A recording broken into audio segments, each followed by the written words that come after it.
right. So, hey everyone. Well, welcome to the retake. Last minute review here. So we got about, let's see, I don't know, 50 or so people here. I know, according to the College Board numbers, only 1% of those that took the APUSH test, in the regular time, couldn't submit their papers. If those numbers are right, so that still leaves several thousand that need to retake the test. So while a lot of you guys are probably feeling, like you were left behind, there's a good amount out. There's literally thousands of you out there that need to retake the test in 2 days.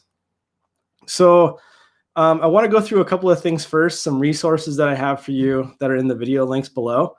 And after I go through some of those resources, because those will answer a lot of people's questions out there, then I'll start taking some of your questions of what you want me to focus on in this live review. So in the video notes, if you check below in the resources, now I can't do like a screencast where you see my screen, but right now I'm just kind of looking right below at all the resources I have down there.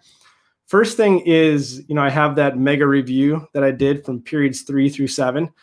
Now, some of you guys have probably been out of school now for several weeks, and there's probably a few of you that haven't seen your instructor or haven't done anything like from your school since the middle of March. So if you're struggling right now on, content or just forgetting all the stuff from APUSH throughout the year, you might want to check out and go back and do a content review. And I pretty much have everything that's like all the major kind of details, and it's all also structured where every single topic is kind of in a DBQ format already, like the social and political position of African Americans from 1865 to 1900. Another one is my Guarantee a 3 video. If you're struggling with time, and that is like one of the biggest issues with this year's test, because it's just that 45-minute time limit. And if you want to figure out how to cut some corners to try to maximize your score in the amount of time given, you might want to check out that video about what I kind of say about some things you might want to think about skipping. Like if you're struggling on time, you might want to think about just, analyzing and sourcing 2 or 3 documents instead of 4 or 5 documents. I got another one about thesis help. If you're struggling on that aspect of it, a lot of times people miss that thesis point because their thesis is too vague. They say something along the lines of social, political, and economic, whatever, which is too vague. Next one is a quick tip for supporting your thesis. There's an easy way, there's an easy phrase that you can use when you're using documents or outside evidence to support your thesis. And that phrase is this shows. So you summarize a document, you talk about its main point, and then you link it back to your thesis by saying this shows. So I talk about that in that video right there. And then the last couple of things I have in the resources below, a couple common questions that I get a lot, and I'm sure it might show up in the chat this evening, is do you need a conclusion? Technically, no, you don't.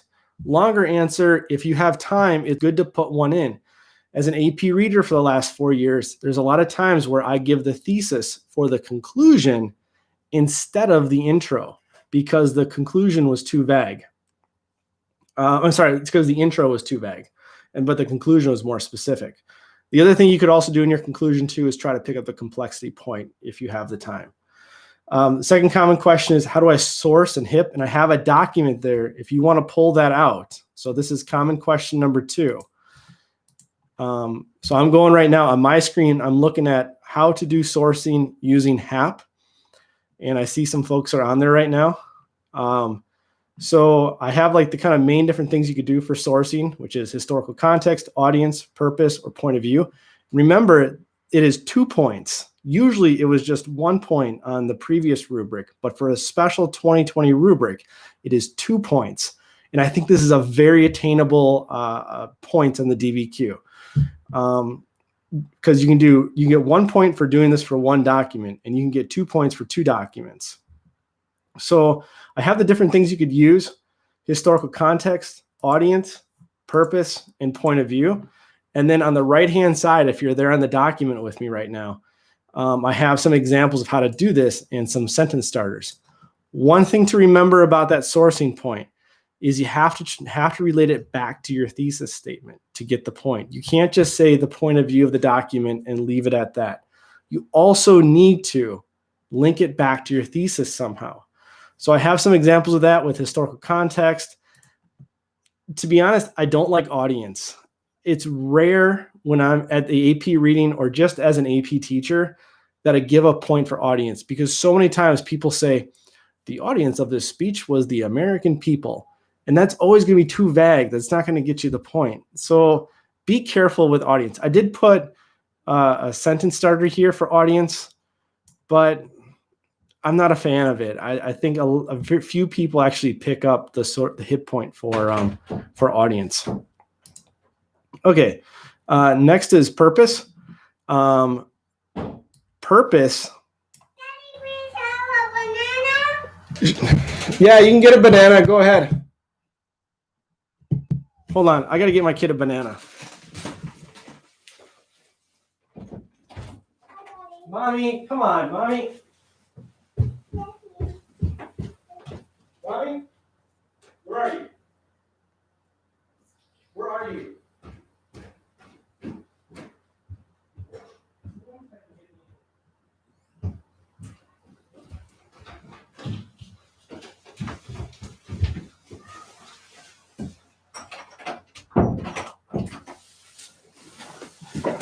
Okay, sorry, that was my 3-year-old. He needed a banana.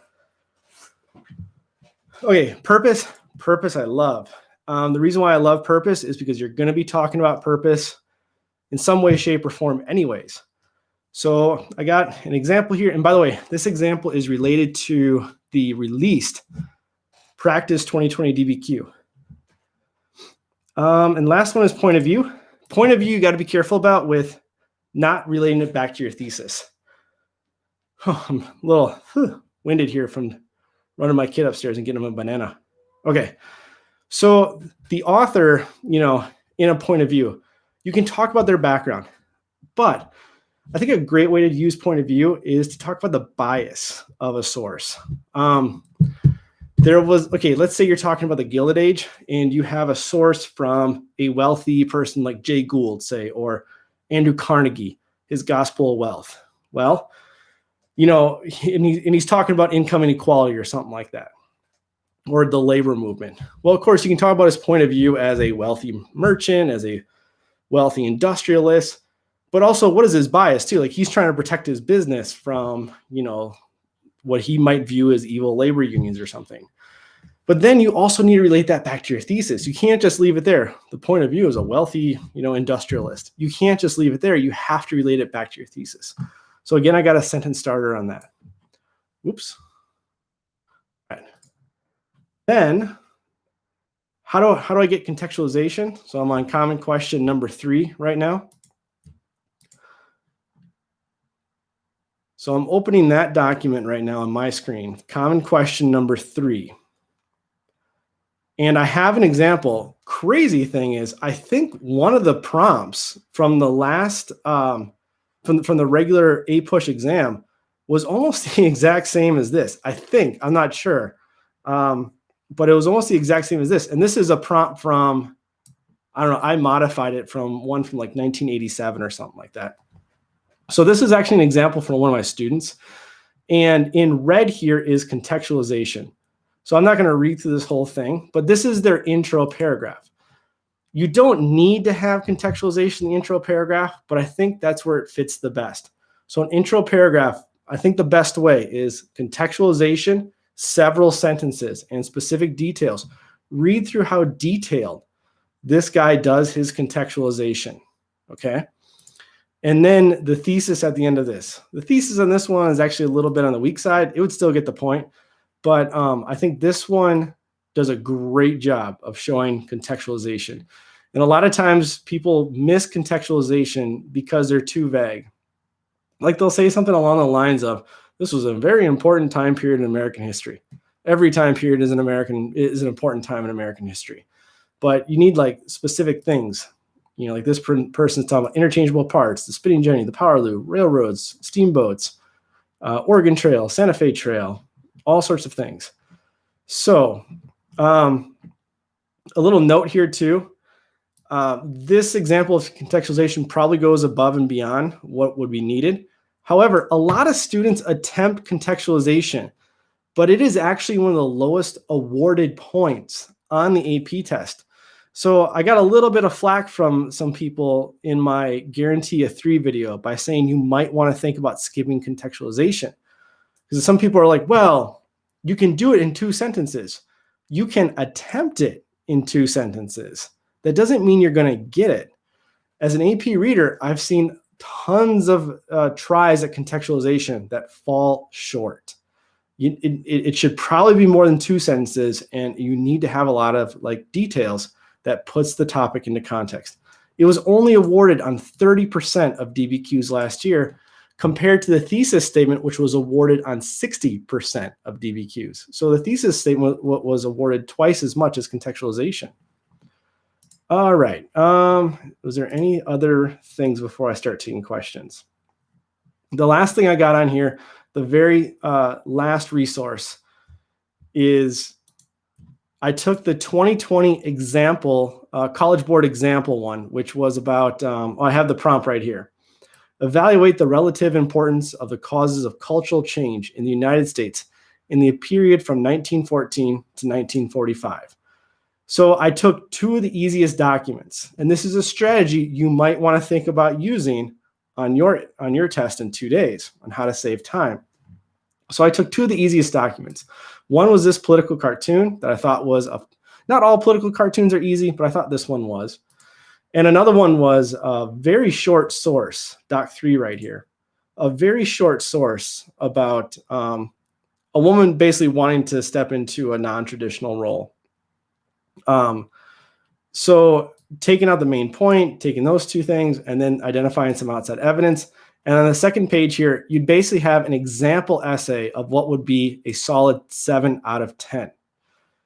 The only thing it's missing are the contextualization. So you could easily just plop that right in there above the thesis if you had time. And some of my students who used my strategy, they said they had enough time, so then they went back and did the contextualization.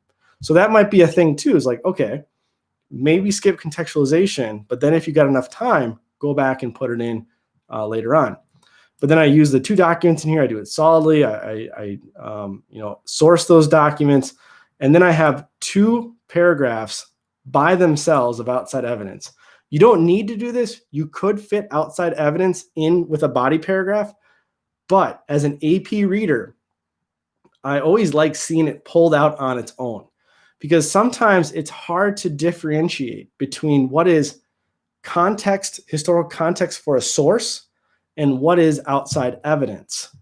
So I do like outside evidence in their own little mini paragraphs. And then lastly, I did, throw in a more specific kind of conclusion at the end to show you kind of how you can expand your thesis to make sure you pick up that thesis point. And the other thing I didn't do in here is I didn't pick up, use 4 documents. I just used 2. So that would be that 3rd point. And if you got the time, go for it. And then there's complexity too, which is a mystery to everyone. All right, so that is all of the resources that I have down there that I kind of talked through right there with the HAP resource, conclusion of everything. I guess I'll go and start taking some of your questions. All right.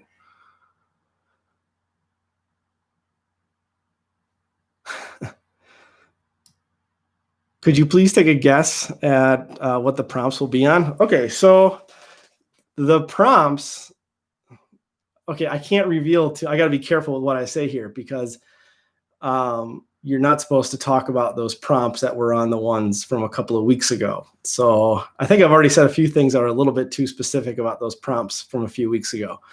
But in my guessing the prompt video, which maybe a lot of you guys saw, a couple of the prompts that were in my guessing one were actually one of the options on, were one of the prompts from a couple weeks ago.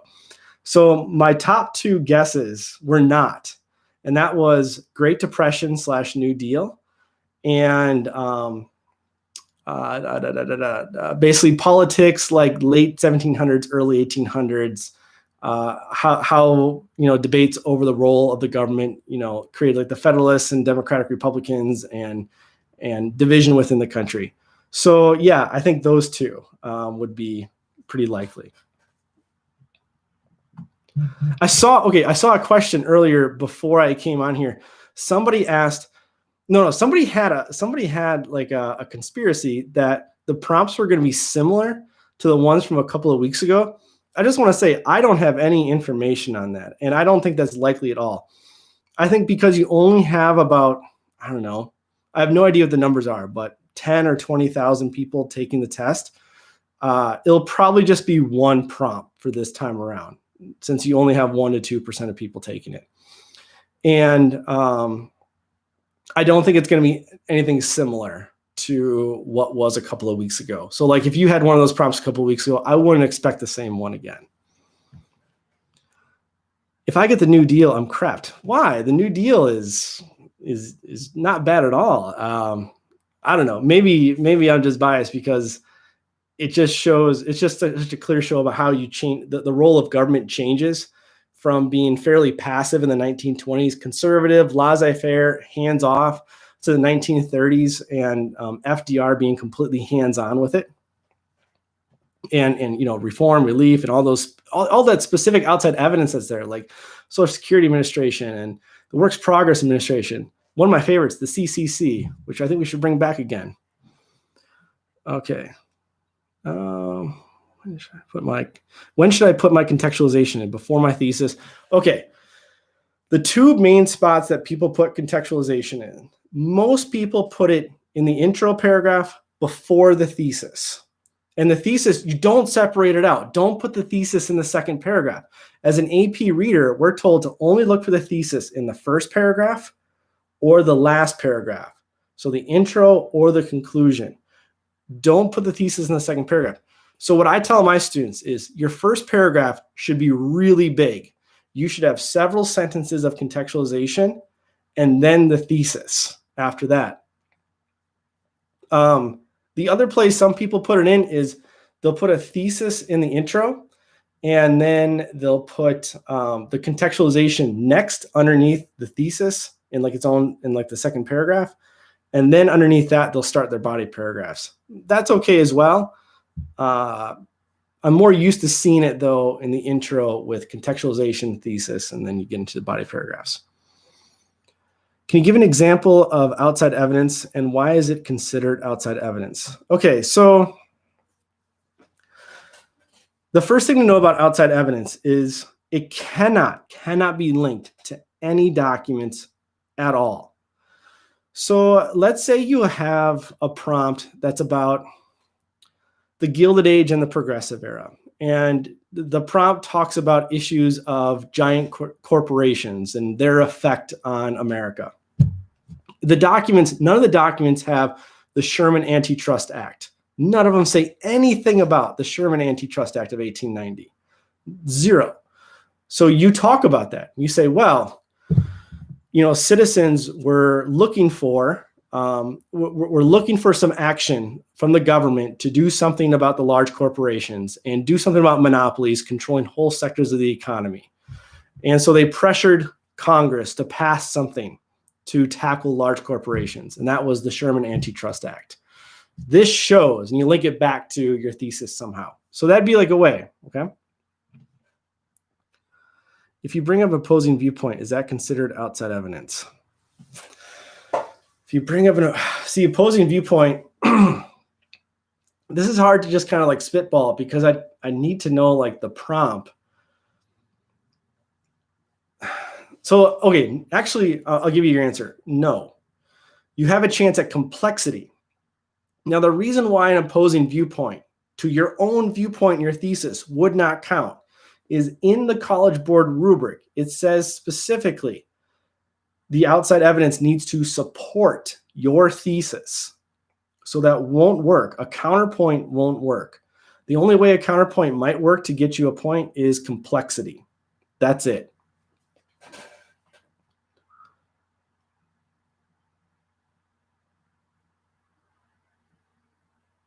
Sorry, can you also explain why some things wouldn't be outside evidence? So what would not be outside evidence?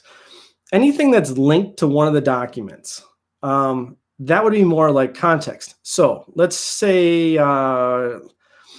have a document that is talking about how, let's say it's from the 1920s, and it's talking about how they should not teach evolution in public schools. Okay. And you use that document. It's just somebody's viewpoint, some random citizen's viewpoint. They shouldn't teach evolution in public schools. And you talk about the monkey scopes trial, thinking that's outside evidence. But that probably won't be, especially if you put it right with the document. Then that will be historical context, because you're giving context for that person's viewpoint with some specific evidence. So you're linking monkey scopes with the document of the person who has a viewpoint that evolution should not be taught in public schools. So then an AP reader is going to read that and think, oh, that's context for this document. All right. So that'd be an example of something that wouldn't be. Another example of something that wouldn't count as outside evidence is anything outside the time frame of the prompt. So if the prompt is 1800 to 1848, let's say it's something about politics, but you bring up George Washington's presidency as outside evidence, something specific from there, but that's 1790s. That's not going to count either. How do we make sure it counts as outside evidence?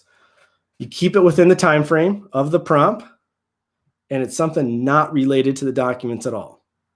So my example that I said a couple of minutes ago, you have a prompt about the Gilded Age, about corporations causing a lot of problems.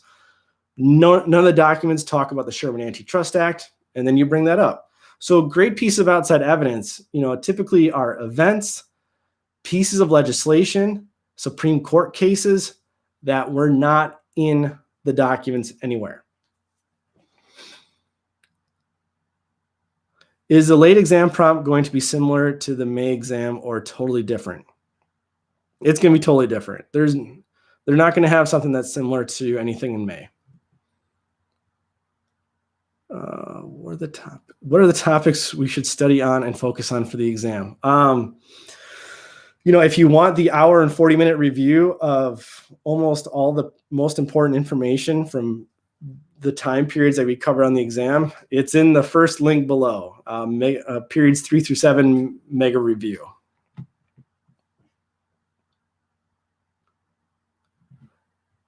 Okay, what about the evolution prompt? So I'm not quite sure about an evolution prompt. My example is just about outside evidence before, and I was just saying, let's say there is a document that is talking about the teaching of evolution, and then you bring up monkey scopes to kind of go with the document. That's more context than outside evidence. Where do we include the HAP or HIP in our essay? You do it in the body paragraphs, and what you should do is when you use a document, you talk about its main point. Don't heavily quote from documents. As an AP reader, we don't even read the quotes. We want to know what your interpretation of the documents is. So use the main ideas from a document, and then you use that to support your thesis. And then right after that, after you get done doing that, you talk about its point of view or its purpose or its intended audience or its historical context. If you want to see examples, it's below. It's the I have an example essay right there where I do those in those body paragraphs. Okay.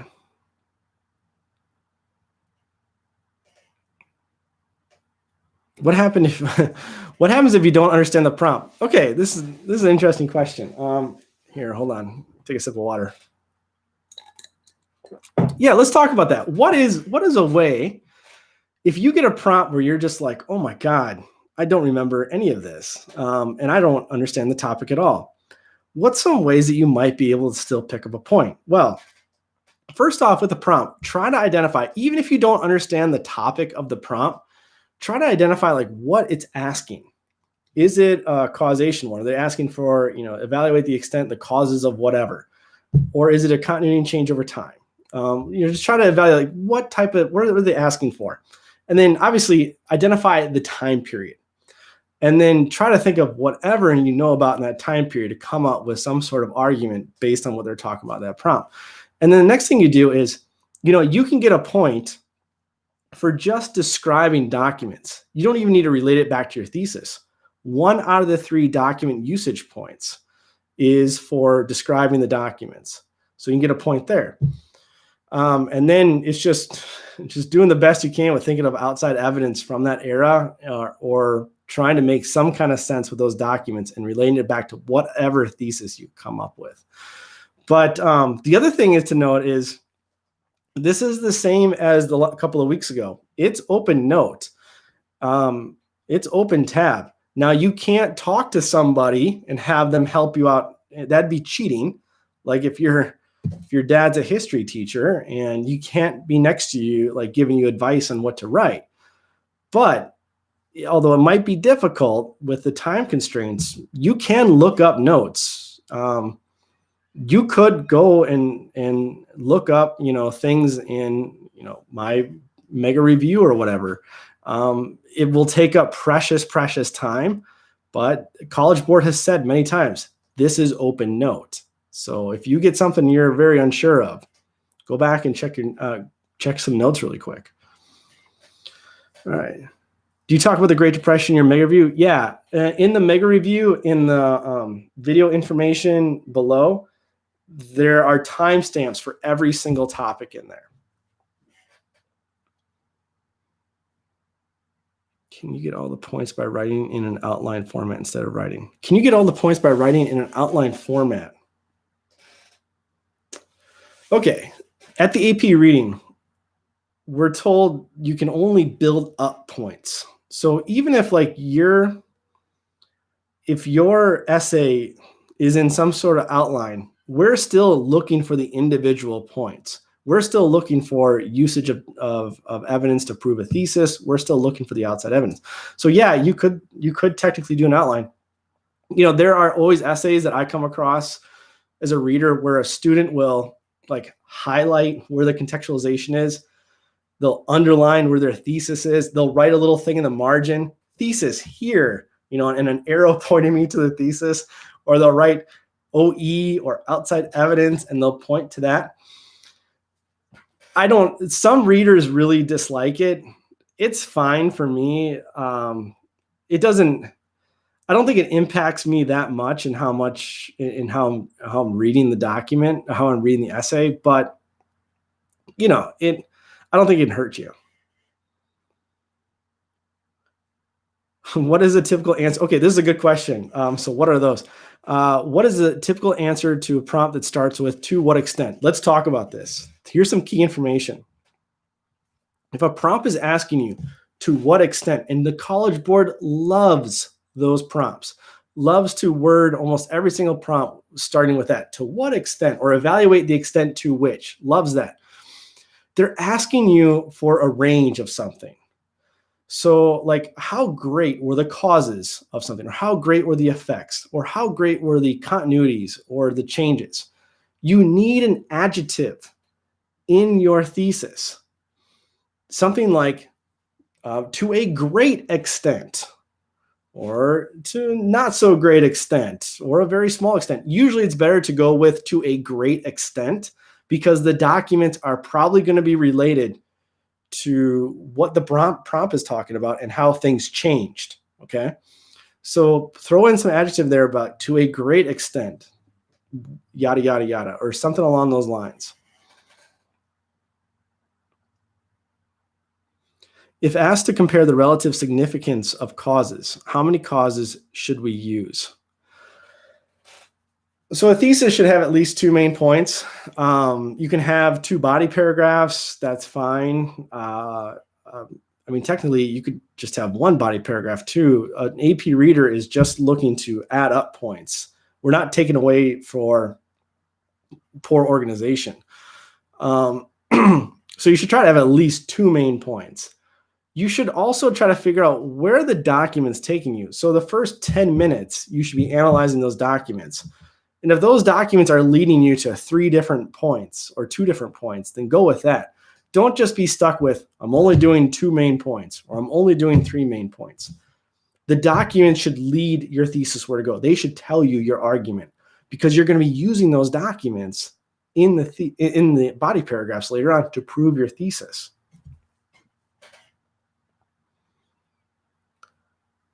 Is it necessary to have a conclusion in order to have at least 3 to 4 points? No, you don't need a conclusion at all. There are no specific points for a conclusion. The only place where a conclusion comes in handy is to restate your thesis, but be more detailed about it. Because sometimes as an AP reader, I give the thesis point for the conclusion instead of the intro, because it's better in the conclusion sometimes. And the other thing you could do in your conclusion is try to pick up the complexity point. But other than that, that's the only thing. That's the only points you could possibly in a conclusion. If you don't have time and you don't get the conclusion down, don't stress about it. It's not a big deal. Could we say one piece of outside evidence is, sure, Carlos, hey, go for it. Be that explicit about it, all right? Make it easy on the AP reader. One piece of outside evidence is great. Then also add, this shows, to link it back to your thesis, okay? How do you think we should divide our time between content review versus practice DBQs? Okay, so what do we have? 36 hours to the test? Something like that, 40 hours plus minus, some sleeping time. I don't know. I think if you have practiced DBQs a lot throughout the year, like my students have practiced a lot of DBQs throughout the year. So there's only one of my students that need a retake, and she had a terrible experience with trying to submit her essay. Probably many of you here had that same experience too. She had 3 minutes left. She was trying to submit. She's clicking down on the mouse, submit. It wouldn't submit. It wouldn't take it.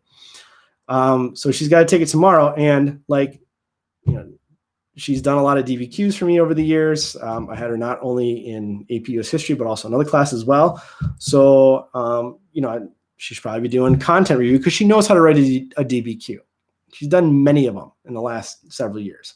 However, other students, if you haven't had much practice with DBQs, maybe your teacher wasn't going to get to DBQs until towards the end of the year, and then poof, coronavirus, and never got to DBQs.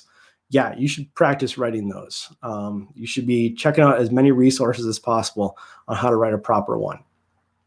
And doing some timed practice tests. If you haven't done a timed practice test, do so.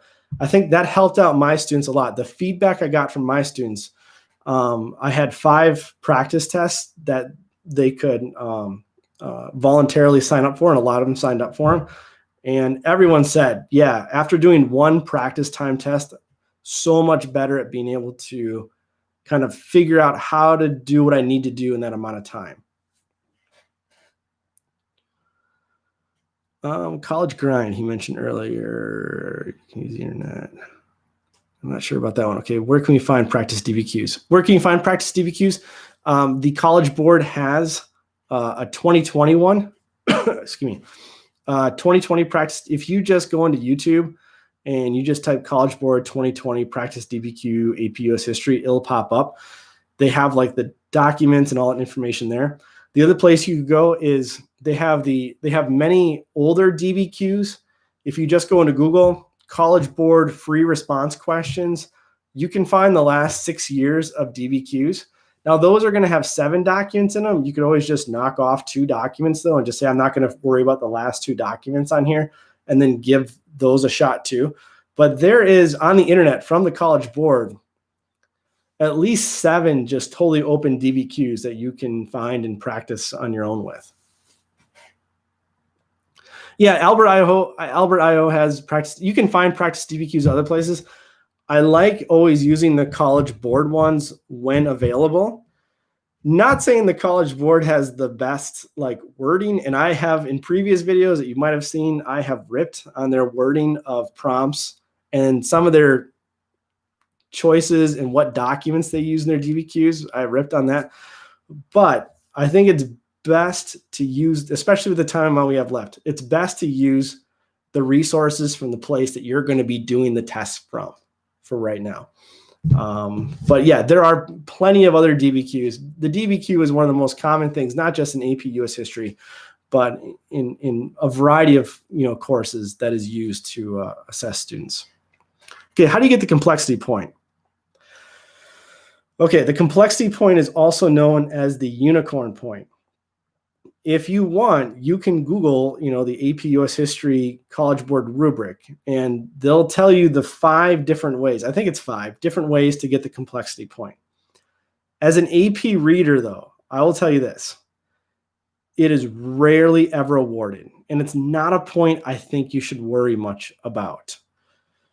I will give you one way that I think is the easiest way to pick it up, though. If you're really worried about it, I'll give you one way.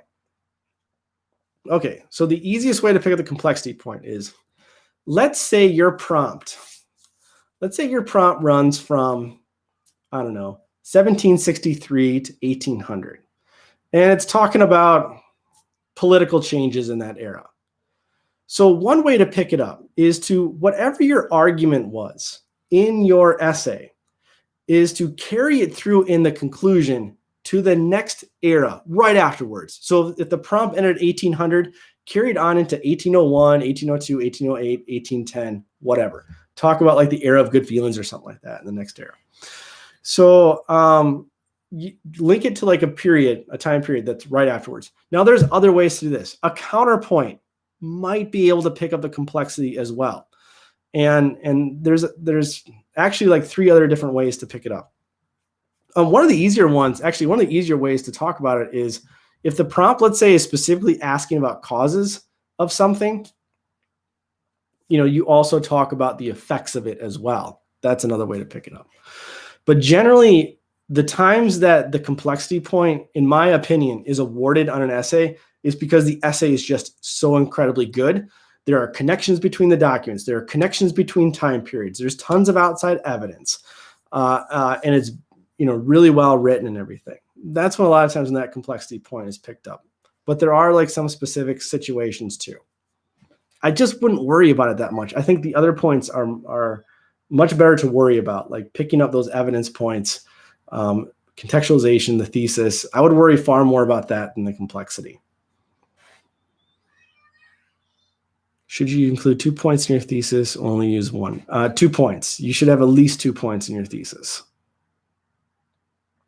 Do you think for those that had trouble submitting the first essay was enough time practice? So if you already went through it once and you had trouble, and that was the only time you did a timed one, you got some practice, and I imagine you went through a pretty traumatic experience because, you have to do the makeup and the first one didn't go through. I think it's always good. That almost seems, like a lifetime ago. I know it was only 2.5 weeks ago when the AP test was, but it kind of seems like a lifetime ago. So I would recommend just give yourself at least one more practice test. Is the exam tomorrow? No, it's Wednesday, Moth. The exact time, actually, you just Google it. The makeup times are on there. Or if somebody wants to post it on the chat right there, the specific makeup time, maybe put it as like Eastern time. Somebody can put it on there, and that'd be great. I think it's a little earlier than the first go around. Because the first go around, it was 1 o'clock Central Time, 2 o'clock Eastern. I think this one is noon Eastern. Oh, here it is. Okay, 9 Pacific, 11 Central. Yeah, noon Eastern. So noon Eastern, 11 Central, 10 Mountain, 9 Pacific. And if you're in Thailand, it's at 3 in the morning. Sorry. How many points will it take to get a 3 or 4? I don't know the cut scores. I'll give you my best guess, and this is just a guess. I think if you get a 4 out of 10, I think that will be the low point for a 3.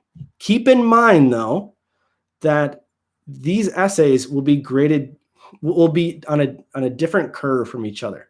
So let's take the previous AP test had something like 4 different prompts that people had and a variety of different documents. There's something like 19 or 20 different variations of that AP test from a couple of weeks ago.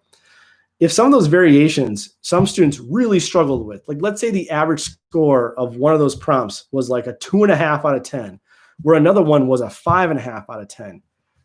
They will make it so that it is more evened out. Like maybe for a really difficult prompt, a 3 out of 10 would end up being an overall score of a 3. While the much easier prompt, maybe a 6 out of 10 would be a 3. Okay. I don't know what those are going to be. No one knows what those are going to be until the AP reading is done. And the AP reading won't be until June 13th. And those scores are not going to be released until July 15th. So it's hard to tell. My best guess, though, on average, a 4 or 5 out of 10 will end up being a 3. A 6 or 7 will end up being a 4. An 8, 9, 10 will end up being a 5. But that is my guess, and that's it. Can you briefly explain how the political parties worked? Because I hardly understand them. For example, I don't understand why some preferred high tariffs. Oh boy. Okay, so this is the first content question. I can get into content. Now, keep in mind, check out the mega review below because that has a bunch of content in it. But let's talk a little bit about political parties. Okay, and you mentioned tariffs. So let's talk about those tariffs too. Okay. Late 1790s, Alexander Hamilton is an advisor to George Washington, actually early 1790s, and he wants to institute his Hamilton's financial program. He likes the British kind of bureaucracy and centralized system over there. And he wants to model the British. He wants America to go through the Industrial Revolution like the British. The thing is, American businesses cannot compete with British goods because America is just starting out. We haven't gone through the Industrial Revolution like England has. So in order to protect American industries, that means make it so people will buy the more expensive American products than the cheaper British goods. Will put tariffs on British goods. Now, what I'm talking about now from the 1790s is going to be true all through the 1800s. Our main competition for industrial goods is Great Britain. Great Britain is going to be a couple of decades ahead of the US until the early 20th century in terms of technology, in terms of efficiency. So British goods are always cheaper, whether it's clothes, finished goods, steel, all sorts of different things. So how do you make American goods on the American market, internal market, more competitive? You put tariffs or taxes on on foreign goods. So let's say America can make, a pound of steel for $2, but the British can make a pound of steel for $1. Well, you put $1.50 tax per pound of steel on the British steel. So now it's $2.50 in American markets. And now the American one is cheaper at $2. So the North and the Northeast, by and large, will like tariffs because the North and the Midwest and the Northeast, throughout from the 1790s up until the 1900s, is going to be where America's manufacturing base is. The South is largely agricultural. So like tariffs don't do much for them, but they also hurt the South economically. The reason why they do is when America puts tariffs on British goods, what do you think the British do in return? They put tariffs on American goods. And the one thing that the British, well, two things that the British import a lot from the US are tobacco and, especially in the 1800s, cotton. So when they put tariffs on Southern cotton to retaliate for our tariffs on manufactured goods from Great Britain, that hurts the profit margins of Southern cotton farmers because now they have to compete and they're at a disadvantage with other cotton producers in other parts of the world. So in general, the South dislikes tariffs because it hurts their manufacturing export trade. The North likes them because it helps their manufacturing trade. When you're looking for political parties who like tariffs, the Federalists like tariffs in the 1790s. The Whigs liked tariffs in the 1830s and the 1840s. Tariffs are kind of in both parties a bit in the Gilded Age, and it kind of depends on the candidate then. And tariffs will be around, and the Smoot-Hawley tariff is one of the many causes and blames for the Great Depression too. Okay, what do you mean by 2 points in our thesis? 2 main points. So, you can only get 1 point for the thesis as far as like a point on the rubric. But your thesis itself should have at least two provable main points. Look, check out my example in I got one about thesis help below. That's a whole video on that one. And then I got a whole, example essay. Take a look at the first paragraph and I show you how to do, proper thesis in there. Do you think if non-technical issues like healthcare occur, the College Board will 100% allow a makeup exam? This is the last makeup exam. If something happens in this makeup exam, and they're like, well, you couldn't do anything about it, you had a medical issue, just whatever, your internet goes out or something like that, I think they just give you your money back. I'm not sure, but I think they just end up saying there's not going to be there's not going to be a makeup for the makeup. Guarantee that. They're just going to say, well, we're just going to give you your money back. Oh, I would love to go over that. Can you go over Roosevelt versus Taft versus Wilson diplomacy? Oh, well, Roosevelt's one of my favorite people. I want to try to make this brief, but I might go off on a tangent. And I'm guessing you're talking about foreign policy too, because you said Wilsonian democracy. I think you said, where is it? Something like Wilsonian diplomacy. Okay, let's do this real quick. Foreign policy, early 1900s. Okay, so coming off the Spanish-American War, and then McKinley gets assassinated and everything. Teddy Roosevelt comes in to an America that is now a major power on the world stage. Europe was a bit shocked by how easily America defeated Spain in the Spanish-American War. And now we have these colonies. We got the Philippines, Puerto Rico, Cuba. And Teddy Roosevelt comes in and he says, look, I want a built-up military that I can then use to pressure weaker countries in the Americas, but also kind of enter that league of European powers as well. And he's like, I want a big navy, especially because there's this influential book of this time. Was it Alfred Thayer Mahan? It's something about the seas and importance of coaling stations. And that's one of the big reasons why Roosevelt wanted colonies, because we needed coaling stations across the world to be able to resupply our military ships. So his whole big stick diplomacy is basically the big stick is a big military, and he used that military as leverage for America to get what it wants, whether that is good trade agreements, whether that is influence in the Western Hemisphere, especially in the Americas. Okay, and then there's Taft. I'm going to try to cut it short there. I don't want to go on too long tangents. Then Taft, he uses what's called dollar diplomacy.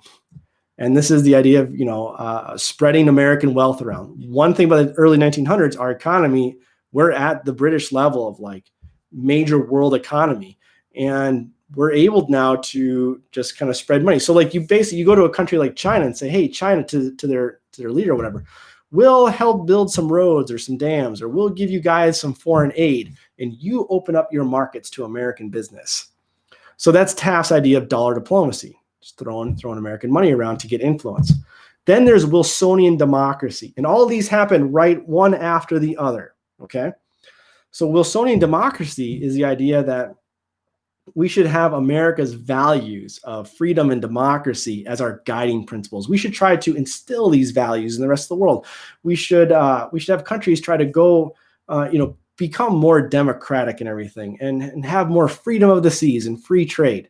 Now you take all three of those together, big stick, dollar diplomacy, Wilsonian democracy, and you see that in our foreign policy ever after. All the presidents after that will use all three of those, all three aspects, the big military, the money, and the ideals to push the American agenda. All right, Tara, what is your possible prediction for the prompts? As I said before, I think it's going to be my top two for my guessing the 2020 prompts. I think it'll be Great Depression, New Deal, or it'll be divisions about the role of the federal government, 1780s to like 1820s. But I don't use that guess as like the only thing you study for. I have no idea. Okay. If you have documents, then connect on a topic sentence. Do you have to describe the documents? Does HAP count as describe? No, they don't. They're separate. Describing the documents and linking the document to your thesis, taking the main point of a document and linking back to your thesis, that is a point right there. And then hipping it or happing it using the purpose or point of view or audience or context, that's its own separate thing too. So you have to do both. You can't double dip and just say the purpose and have that cover for both. That's the one thing of the AP reading is there's no double dipping. We've talked about this a lot at the AP reading in years past. Like, well, can this person get historical context and outside evidence? Because isn't it both? We have to decide one or the other. So there's no double dipping on points ever. Can you talk about the Second Great Awakening and how that connects to the reform movements? Sure, Keaton. I'll try to do a quick overview of the Second Great Awakening. I do have a whole video on that one, though, in the mega review below. So if you want a more specific, detailed, with notes, it's right in the mega review below. Okay, Second Great Awakening. Late 1700s, early 1800s. You have basically in the frontier mostly, you have kind of a revival of Christian revivals. And you have this powerful idea of the Second Great Awakening is that instead of just worrying about the afterlife, we should work on trying to make this world that we live in a better place, especially if Jesus is ever going to come back. This is sounding like a Christian preaching here. If Jesus is ever going to come back, we need to make this world a better place. We've got to clean up the house a little bit. So how does that lead to reform movements? You can kind of see there. If your society is a mess and you're worried about how Jesus and God is perceiving your society, like how you treat, how you treat prisoners, or how you treat how much education do you have? Oh my God, you have slavery. So this leads to things like abolitionism. Abolitionism was there before, but it helps pick up steam. This leads to the prison reform movement. This leads to the education reform movement and expanded public education. This leads to the temperance movement. This leads to the women's rights movement. Basically, all these people, inspired by the Second Great Awakening, who just feel like, all right, how can we make society better? So it leads to all those different movements. All right. Can you use a document to support your argument without describing it in order to save time? Yeah, sure. You don't need to describe the document. You can just use the main point from it. And as long as it proves your thesis, you can skip the describing part. It's totally fine. It's actually a much better form of writing than, one thing we see as an AP reader, which I can't stand, is when it's called running through the documents. They go, Doc 2 says this, and then they go, Doc 4 says this, and Doc 5. All you're going to get is the document description points. You're not actually going to get the point for proving your thesis. And you don't need to do that. Like, you don't need to describe that. You can just use the main idea to prove your thesis.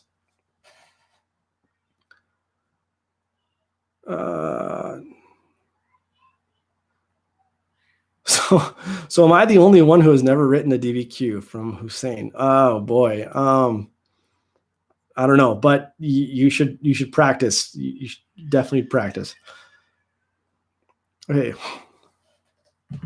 Don't know what that one means. Oh, between ions. Between ions, I think you should be in the chemistry review session. All right. Can you go over the exam that I wrote, but I didn't submit it in time? No, I don't have time to go. I got 2 kids upstairs fighting right now. I don't have time to go over other people's DBQs. Plus, I got my own students. What are the differences between the prompts? Evaluate the extent to which versus evaluate the relative importance. They're pretty similar. So evaluate the extent to which, evaluate the relative importance. They're still asking you to make an argument of either how important something was, or evaluate to the extent to which. A lot of times that's change. So they're basically the same thing.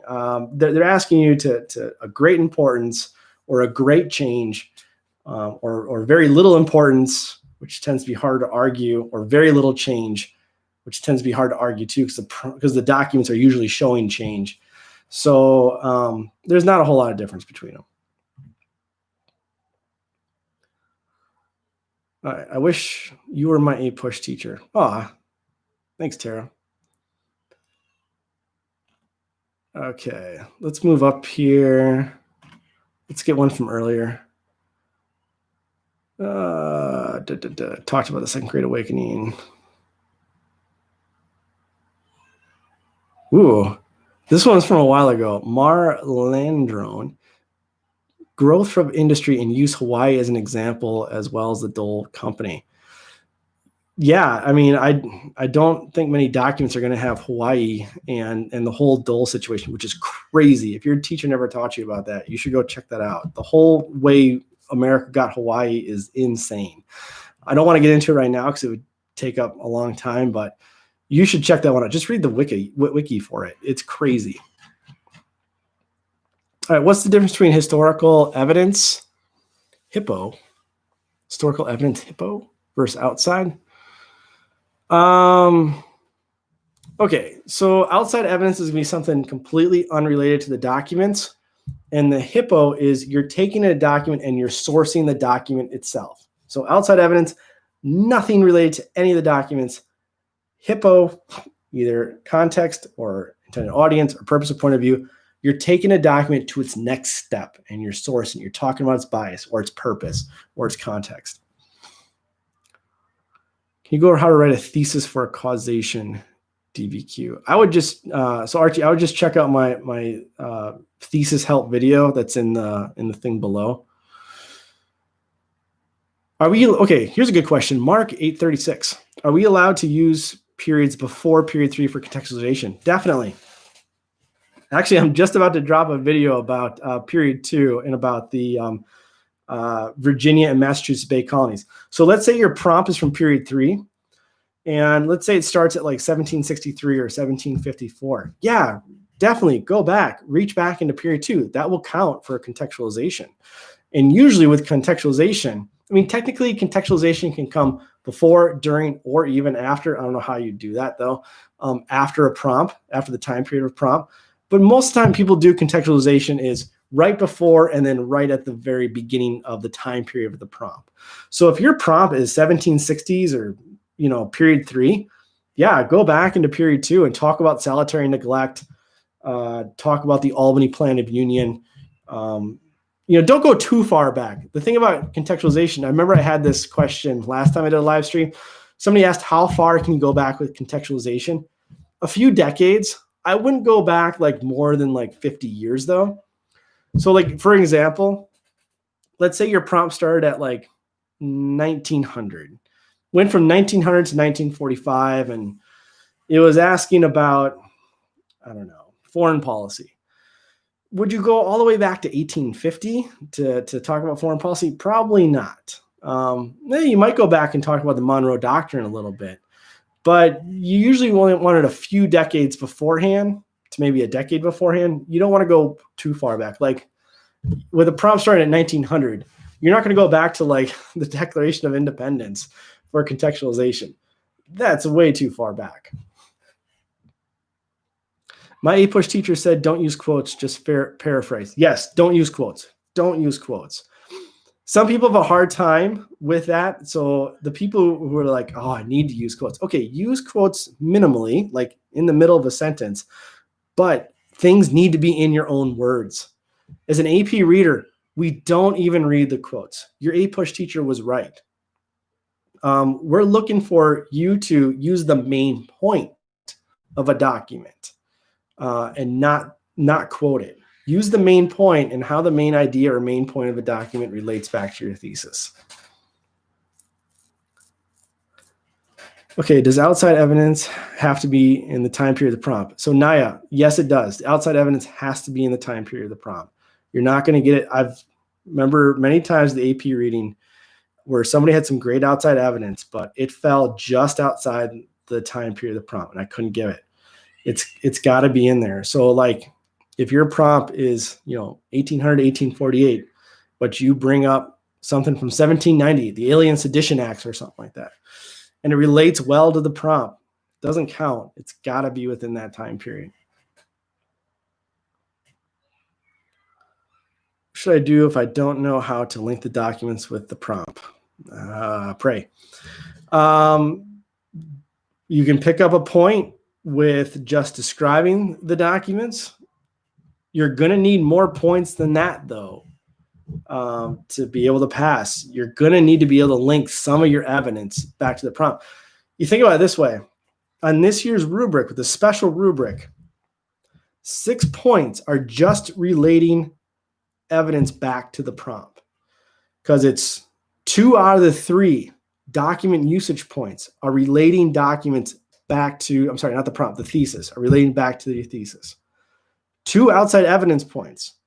You need to relate that outside evidence back to your thesis. This shows, use that key phrase, whatever you're doing there.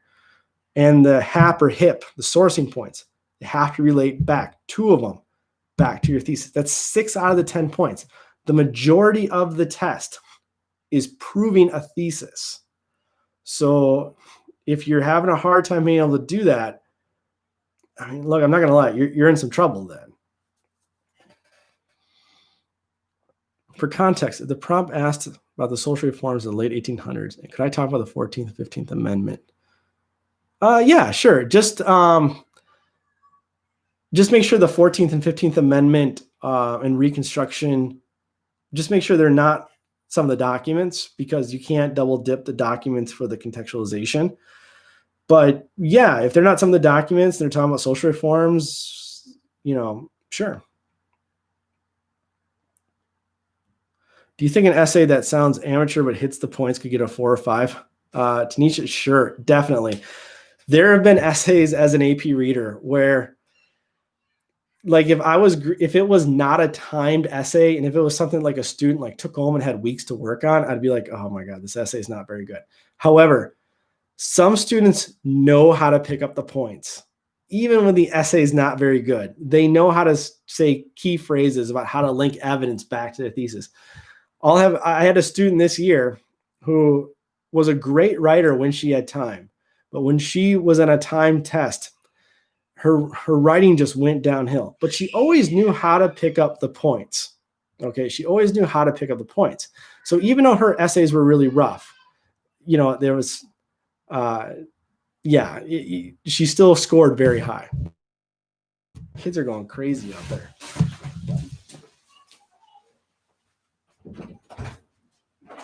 Hey, you guys gotta quiet down.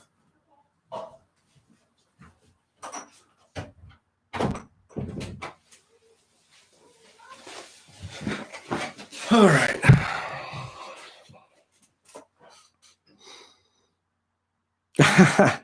Mom's struggling. Look, they're a 3 and 6-year-old, and they got just tons of energy. I don't know where they get it all from. What happens if you misinterpret the documents in the prompt? If you misinterpret it, I mean, there's not a whole lot you can do. And you've already done the essay and you've already submitted it. Yeah, there's not a whole lot you can do. Difference between describing and analyzing the documents. Sure. Okay. Good question here, Thomas. Describing the documents is basically, it's a lot of times when somebody runs through the document and they say, document 2 says this, and then they try to, put it in their own words or whatever, or paraphrase or something from the document. That's describing it. Using it to prove your thesis, you'll take it to the next step and you'll say, this shows, and you link it to one of your main points of your thesis. So let me try to think of an example. Let's say we have something about political division, 1800 to 1848, okay? And, one of the documents is the famous Andrew Jackson. If you don't know what I'm talking about, you can look it up right now. Andrew Jackson the First, famous political cartoon. It's the one of Andrew Jackson dressed up like a monarch, and he's standing on the Constitution, he's tearing it up and everything. So if you just said, this document shows Andrew Jackson as a tyrant, Doc 3. All right, you describe the document. But if you said, many of the Whigs believed Andrew Jackson was a tyrant, and this started the second party system. And in your thesis, you talked about how in the era, the second party system started because of the vision about the viewpoints of Andrew Jackson. And then you talk about that in your body paragraph, linking that document to that thesis point. Then you got that point right there, okay? Is HAP how you find out the main point of the documents? Nah, you can use HAP to help you understand the document, but HAP is its own separate point in the essay. So, purpose or point of view, audience or context, you only got to do that for 2 out of the 5 documents, by the way, just 2 of them for the HAP point. That's just taking a document an extra step. Okay, so what is the best way to earn the HAP point in your opinion? Okay, Naya, check out in my resources below. Common question number 2, how do I source? It says HIP, HAP, same thing. Check out that document. I have sentence starters in there and some examples of how to do that. How do you improve at reading and interpreting documents? Zach Snyder? Seidner? How do you improve at that? I think you just got to do it a lot. Now, one thing that I was happy with from what I saw in the documents from the May test, I was happy with how short they were. For the ones that I saw, they were pretty manageable. In years past, some of the documents were much longer, like a really long paragraph. And from the ones I saw, they were only a few sentences long. So I think worrying too much, I don't think you have to worry too much about having the time to analyze the documents if they're going to be short, like the ones I saw when they when they private released them a couple of days ago. Seidner, thanks for answering. No problem. Seidner. All right, I'm messing your name completely up. Sorry. How many docs do you source? You can get 2 points. One hit for one, and if you do a second one, you get a second point, which is much easier than the normal DBQ. The normal DBQ, there was only 1 point, and you had to do it correctly for 3 documents. Samantha, they were short but hard to connect to my thesis. Yeah, I agree. The ones I saw, especially for one prompt in particular in May, man, the documents were very difficult to connect to the prompt. They could have made one of those prompts, they could have changed the wording around and made it a heck of a lot easier. I really like the 5 documents, Sparkle. I do too. I think the 5 documents are nice. I hope they keep that, actually. Okay. Do you think the documents will be in older English? Oh, okay. So, as an AP teacher, we kind of go through this in the year. Those early documents at the beginning of the year are always really difficult for students. Like I think of like the Model of Christian Charity from John Winthrop. Except for Common Sense, a lot of those early documents are so difficult. And then when you start getting later on, you start getting to the 1800s, you start getting to early 1900s, the documents become a bit easier to read because you're getting to more closer of our kind of like modern English and everything. Now, the documents from the 1700s, that's not Old English. Old English goes to like the 700s, but they just had a little bit different way of writing and explaining things. So, I think the documents, if your prompt is from earlier, like period 3, yeah, some of the documents might be more difficult to understand than, let's say, documents from period 7. If I feel like I will not do well, should I consider not taking it? Julie, if you already paid for it, you should give it a go. Just give it a shot. The upside is college credit. The downside is nobody needs to know what your score was. So you kind of have everything to gain. And unless you could get a refund still, not a whole lot to lose. So, if you end up doing well, you end up getting a ton of college credit, which maybe not, it depends on the college where you go to, but generally 3 to 6 college credits, that saves thousands and thousands of dollars possibly. So I'd say just give it a shot, do the best you can. What do you think is the best thing to do for those of us who have many panic attacks? Okay, so I actually talked about this in my, I don't have it on there. I have a video about preparing for the AP test, like what to do like in the hours and the minutes leading up to it. I think the best thing you can do is when you see that timer counting down and you're starting to freak out, and you've done everything else, you've gotten a good night's sleep, you've had a good meal beforehand. Those 2 things really key, the sleep and a decent meal. Those things are really key to help regulate your body and everything. And then right before that test comes on, you take some slow breaths, in your nose, out, fill up your lungs, out through your mouth, calm yourself, and that last second start ticking down, and tell yourself that you can do this. And tell yourself, I'm going to give it my best shot. And that's all you can do. And you leave it all out there, and then you got nothing to regret. Rosen, bro, you are avoiding my question. I don't know what your question is. I didn't see it. Great Depression before and after. I took this with no problems. I don't know why I'm watching it. Okay. I don't know what the question is. Great Depression before or after. Can you explain major trends? Like from periods 3 through 7? There's a lot of them. I'll tell you what, I'll give you one major trend I'll explain real quick. One major trend is the continual push westward. And that push westward, the beginning of period 3, even before period 3, all the way up till 1900, till the frontier is officially closed. That continual push westward is because, settlers are looking for opportunity, but it also creates conflict with Native Americans and then eventually Mexico and leads to a whole war.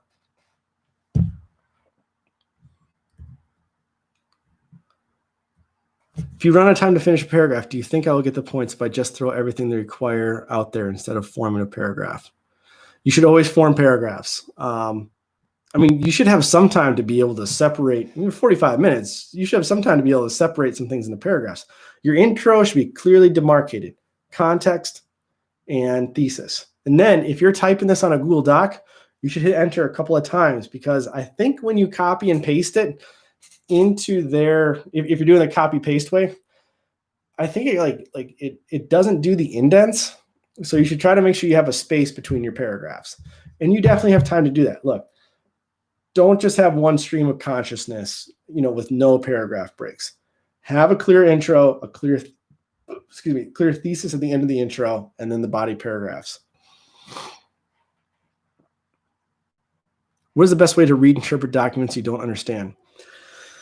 Look, with the document, the first thing you should do is go to the source information, find out what is the date, who is the author, what kind of information in your mind can you glean from that? Just the date and the author and the title of the document. What is that telling you? And then if you're struggling with understanding with what the heck the person's saying, look, the best you can possibly do then is to try to paraphrase that and just take a shot at linking it back to your thesis. Again, don't heavily quote, even better, don't quote at all. Paraphrase it to at least get the describing the document point, and just give it your best go with trying to link it back to your thesis. What are some main court? Okay, Safa, what are some main court cases I should know? Let's do that right now. I haven't had this question yet through any reviews, so hold on, getting a little dry. All right, main court cases. Your first one you should definitely know is Marbury versus Madison. I believe 1803. Marbury versus Madison, the Supreme Court basically gives itself the power of judicial review. Know that one. Really important. The actual details of that case don't matter that much, but the idea that it gives itself judicial review, the power to throw out acts of Congress or throw out executive actions, acts of the president, because they deem it unconstitutional, is really important. Maryland versus McCulloch. I can't remember the date on that one. Somebody could look it up right now on Google. Maryland versus McCulloch. That deals with the federal government supporting the right. Oh boy, I'm losing right now. Okay. I'm pretty sure that was the federal government allowing regulation of interstate trade. Dred Scott. Oh, know that case. 1857. I have a whole video about that case that's like 3-4 minutes long. So if you don't know what I'm talking about, go check out that video. But basically, the Supreme Court completely it's the worst case, the worst decision in all of American history. The Supreme Court completely oversteps its bounds, throws out the Missouri Compromise of 1820, opens up slavery into all the territories, and tells a man who should have his freedom, Dred Scott, that he doesn't even have any right to sue. Another case, the second, if that was the worst decision of all time, the second worst decision happens in periods 3 through 7 as well, and that is Plessy versus Ferguson. Off the top of my head, 1893 or maybe 1897, can't remember. But Plessy versus Ferguson basically allows for states to segregate the races in places, in public places, so schools and everything. That specific case dealt with train cars, but that basically officially ushers in the era of segregation. Schneck versus U.S. That is World War I. The guy was protesting the U.S. being in the war because of the Sedition Act, basically completely limited like any kind of public discussion against the war. He challenged it, took it to the Supreme Court, and they ruled that he did not have the freedom of speech to criticize the government when it came to World War I. So I think he got like a 20-year prison sentence, actually, for just speaking out against a war. Not a Supreme Court case, but a really important one, Monkey Scopes trial, 1925. Evolution versus creationism. It's the whole 1920s fundamentalist versus modernist debate. So those are the big ones that come to the top of my head. There's other ones too I'm sure I'm missing, but off the top of my head, Marbury versus Madison, Dred Scott, Plessy versus Ferguson, Maryland versus McCulloch, Schneck versus U.S., and Monkey Scopes.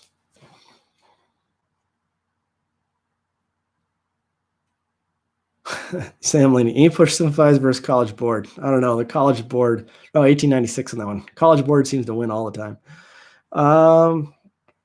We didn't get that far enough for the Brown case. No, the Brown case was 1954. Do you think the square deal will be mentioned? Maybe if your prompt covers that era and covers the progressive era. We've had a couple of progressive era prompts lately, though, so I wouldn't bet on it. Naya, what is the square deal? Okay, so Naya, I'm assuming you know the New Deal, right? That's Franklin Roosevelt, a ton of different government programs to combat the Great Depression. Well, beforehand was the square deal.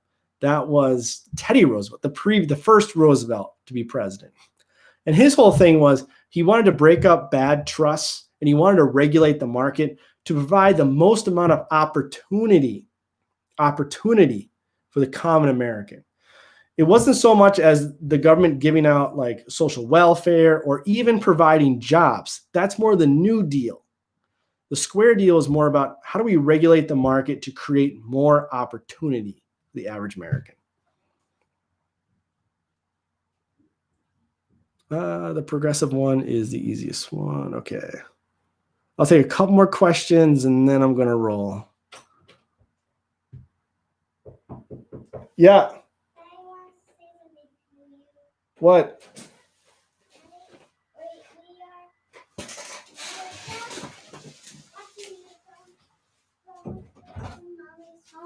Yeah, I'm almost done. All right. All right, go say hi. Go say hi real quick. Wait. You say hi? Hi. All right. Anything else? I hope you have a good day. All right. Thanks, Luna. Okay, I have to go now. Bye. Bye. All right. Shut the door. I'm not here. All right. Good night. You going to bed? Great. All right. Okay. Since the test is open note and open internet, and I am really fast at looking up. I am really fast at looking up things, and I know to earn all the points. Do you think I could do well without knowing a lot of content? I think, Christian, you should just spend at least an hour and 40 minutes and go through my mega review. So quickly locate. Remember, that thing is like organized in a way that would cover a lot of the types of prompts that would be on the test, and go through it once just to get some background knowledge. I mean, an hour and a half of your life to try to make sure you do better on the test. I don't give that a go. If we can't get one of the hip, do we still get the point? I'm not sure, Julie, what you're asking. You can still get the point for describing the documents and then also linking it back to your thesis. But the hip is its own point. What is the significance of the Monroe Doctrine? All right. I like the content questions. I'll be honest, and I'm sure you guys are too. I'm kind of a little burnt out on just talking about DBQ, on how to pick up DBQ points. So content is great. All right. Monroe Doctrine, which I do have a video that I made a long time back somewhere in my library. So Monroe Doctrine, 1820s. Basically, President James Monroe, his Secretary of State, actually wrote the thing, John Quincy Adams. And it's basically like an American chest pounding document. It's saying the Western Hemisphere, so the Americas, North America, Central America, South America, is the sphere of influence of the United States. And European countries should not colonize the area. The reason why this comes out in the 1820s is actually interesting world history context. In the 1820s, the revolutions of Mexico and South America, the Bolivar revolutions, happened there, and they kick off the Spanish. Now, the Spanish aren't completely gone. They're still in Cuba and in Puerto Rico and a few other places, but large swaths of land in Mexico and South America and Central America are now free from Cuba, from Spanish. So America is basically saying is, the Spanish are gone. We don't want to see the British, the French, the Dutch, whoever else come in and take their place. So it's also saying that, look, we want European countries to stay out of the Western Hemisphere, and America is going to stay out of Europe. Now, the funny thing is, though, is could America in the 1820s actually militarily reinforce this doctrine? In the 1820s, no, it couldn't. We're at the same level of world power as a Sweden. Like, we're nowhere near as powerful as like the French or the British or many other European countries. So it's more of a I don't know. I almost think it's funny. American chest pounding, we're great type document. All right. I have APUSH and AP Bio on the same day. Yeah, that's rough, dude. The Compromise of 1850. That's an easy, quick one. All right, Compromise of 1850. So Mexican-American War is done. We have the whole Southwest now. The U.S. won the whole Southwest. California, all the way over to Texas, to New Mexico, Colorado, all that kind of stuff. The first state that rapidly rapidly increased in population is California because of the gold rush. So California, soon after the Mexican-American War, because thousands of people are streaming there from China, from the eastern side of the U.S., from all over the place to get in on the gold rush, California is able to apply for statehood. The problem with California is the Missouri Compromise line would run kind of right through it. So they're trying to figure out, like, all right, should California be a slave or free state? The Compromise 1850 says California can enter the Union as a free state. However, any new territory that is in that whole kind of Southwest area, they can have popular sovereignty. They can vote on whether to have slavery or not. So when Arizona can become a state, they can vote on that. New Mexico, they can vote on that. And this might even include states north of the Missouri Compromise line. This angers those in the north. Also, and as an attachment to the Compromise 1850 is the really hated in the north Fugitive Slave Act, which basically deputizes everybody in the north. You can't harbor a slave or you might be in trouble too. So the Compromise 1850 has these long-lasting effects of really enraging a lot of people in the north. Yes, California enters as a free state, but the pro-slavery folks got a lot of big wins out of that Compromise of 1850. Ooh, could you talk about consumerism in the Roaring '20s? Sure. Real quick. So, Roaring '20s obviously is known for its a variety of things. The speakeasies, the mob, the booming economy is one of the biggest ones. And your question kind of relates more to the booming economy aspect. So after World War I, there is a very short-lived, deep recession, lasts for a couple of years, basically 1919, 1920, and it ends about early 1921, along with the Spanish flu too. And then the 1920s, we see a steady recovery of the economy, 1922, 1923, and then it really starts taking off, 1924 to the stock market crash in 1929. One of the big reasons why it takes off is because we have these consumer goods that are now affordable to a lot of people. We also have these really key things, really important detail here, something called installment plans. There are not credit cards yet, but these are similar to credit cards. This is like buying things like I'm sure you've seen like those things on storefronts. You buy like a furniture set and they'll say like, 40 easy payments or something like that of $10 a month, whatever it may be. So you can buy these installment plans where basically you have this interest. So you want to buy a Model T, Ford, or you want to buy, in this time period, high technology, a toaster. There's no microwaves or anything like that. Or you want to buy a newer ice box, which is kind of like a freezer. Okay, you might have these installments. So a lot of people able to kind of go into debt and buy these consumer goods because of these installment plans. And also because the economy is growing and there's, a lot of jobs, very low unemployment. And a lot of these consumer goods have dropped in cost. The biggest one being Henry Ford's Model T. He's able to, cut down the costs of that car and produce, like, by the end of the decade, one car every minute, and now, poor people couldn't afford a Model T, but middle class could, and a lot of the working class could also afford one too, especially if it was on all these installment plans. So the installment plans, the new consumer goods, mass production, all leads to that increasing consumerism. And so then you start seeing like magazines and more advertisements and also a variety of different things related to that.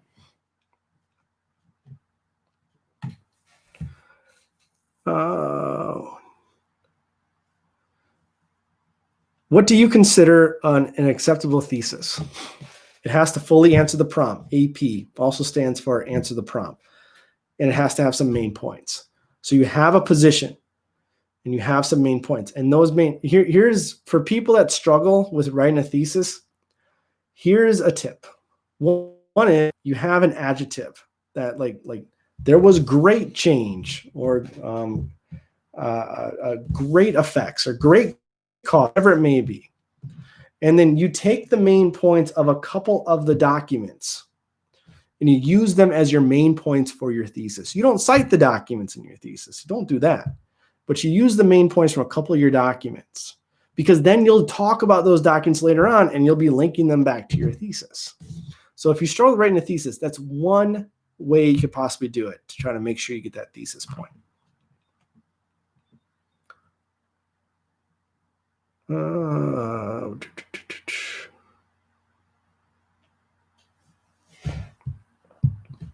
Could you explain the Jacksonian democracy? Sure, I can do that quick. Okay, Jacksonian democracy. 1810s, 1820s, more and more states are getting rid of requirements for property requirements for voting. So in the early days of the Republic, 1790s, early 1800s, only rich white males could vote. And they were only the ones that were involved in voting for something for Congress or for the presidency. And then some of those property requirements in some states got taken away and more white males could vote. Poorer white males could vote. This allowed for a guy named Jackson, which you should know about him, to kind of get in there and be a champion man. It's a common man era. And he also, because of this expanded voting rights, now campaigns, had to appeal to the more masses of poor white males. So they started to talk about more things like the corrupt elite and the national bank, running the economy and only helping the rich and powerful. Jackson started to bring up, those types of topics, and he started to run his campaign in a way that would appeal to the masses. So, he comes up with nicknames, for himself and like Old Hickory and everything. So Jacksonian democracy is kind of the more mass appeal, the changing to a mass appeal of all the voters across all the social scale levels, all the social class levels, because of they got rid of those property requirements for voting. If you're using the however, A, B, and C, therefore thesis rule, what should you do if you can't come up with a great? Okay, so Vincent, I made a whole video how I'm not a huge fan. I think it's a great way to write a thesis. Let me just say that first. The Irish formula is a great way to write a thesis. I'm still not a huge fan of it, though, for a timed essay because I think it's complicated. So I talk about that in a different, I think, simpler way to write a thesis that will clearly pick up the point. If you check out my thesis help videos, the third link below, I talk all about that and I give some examples. All right, let's say 2 more questions, all right?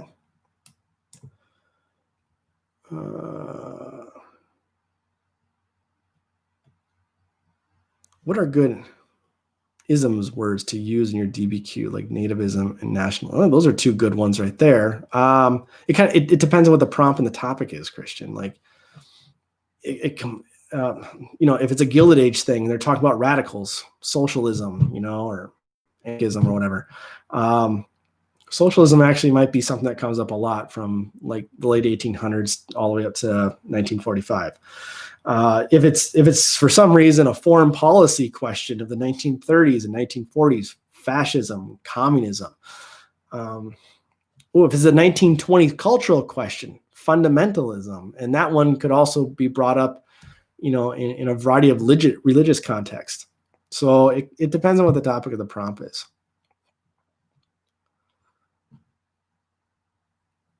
All right. What made you interested in becoming a history teacher? Wow, that's a tough question. It's tough because I had a lot of different interests beforehand. When I was in middle school, in my early days in high school, I actually really liked astronomy. Oh, thank you, Anna. That's my first one ever. Awesome. I really liked astronomy. And then later on in high school, I was actually not a good high school student. We didn't really even have AP classes in the 90s, but I probably wouldn't have been in them if we would have had them. And so, and then I actually didn't go to college right away. I actually worked for a year out of high school because I didn't really quite know what I wanted to do. I got into a little bit of trouble. Then I went into college, straightened myself out, funnily enough, in college. And when I was in college, at first I went for business administration, and I had a class where the guy was talking. He was a great professor. He was talking about but when he was talking about the business world, he's only kind of talking about how horrible it was to work in a cubicle and like how boring it was and everything. At the same time, there's this movie that came out called Office Space. And it's not the same as The Office. This is a whole movie called Office Space. And basically, again, just showed how rough the business world could be. So then I was like, man, maybe I don't want to go in business. Maybe I want to do something that's a bit more fulfilling. What are some other things that I'm really interested in? I was always really interested in history. It was my favorite class in high school. Didn't have the greatest of teachers, but I really enjoyed it. I enjoyed reading about it. I really enjoyed reading about, certain things in history and everything too, especially Rome, ancient Rome. And I started taking classes and I loved it. And I switched my major after my first year from business to social sciences and history. And I also thought that, I thought that I could bring my passion, and this sounds so cliche and tacky. I thought that I could bring my passion of history into the classroom and make it more appealing and more fun than the experience that I actually had.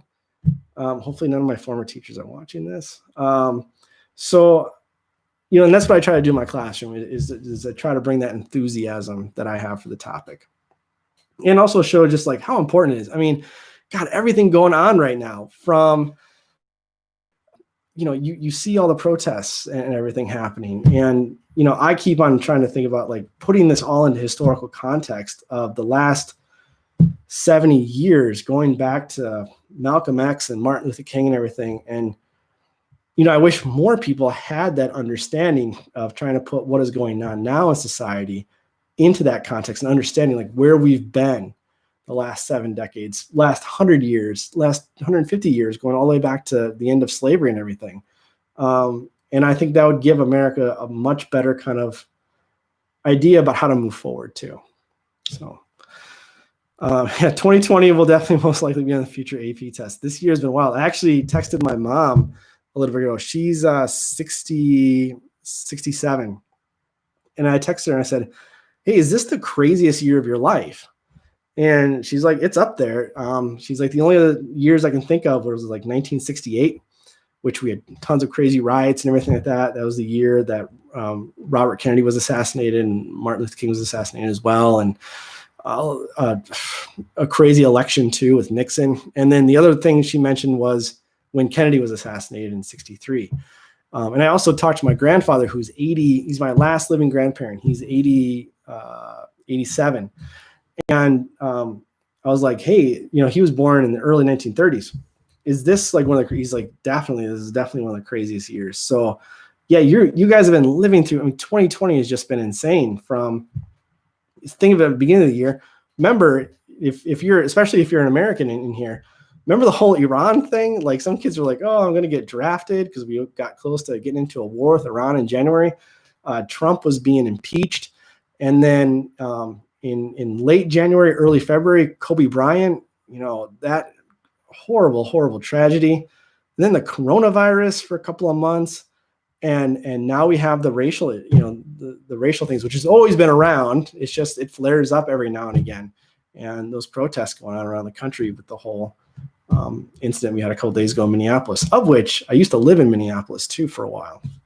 So yeah, 2020, I told some students, I said, you should try to figure out, how to either write something down physically or journal, on a computer or something like that, or some way that you're going to have something that later on you can look back on and be like, that was crazy. And remember too, and maybe show, your kids and grandkids many, many years down the road. Like we're not even halfway done with 2020 yet.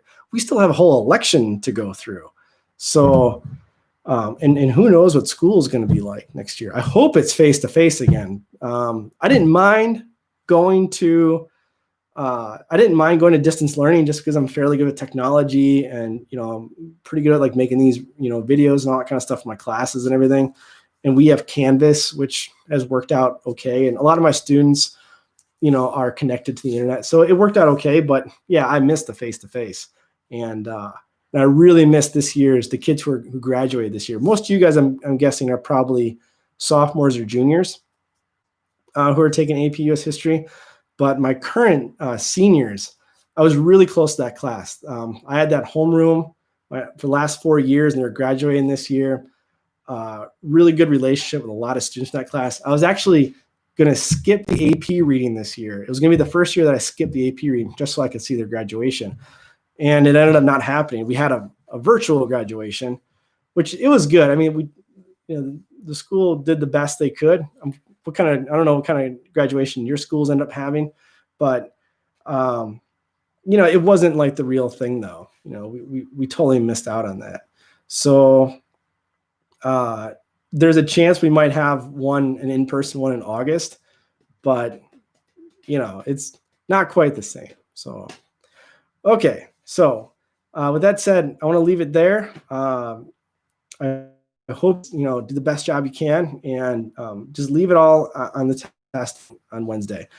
That's the only thing you can ask of yourself, is just to do the best you can. And, I hope it works out for you, and I hope you have a good night. See ya.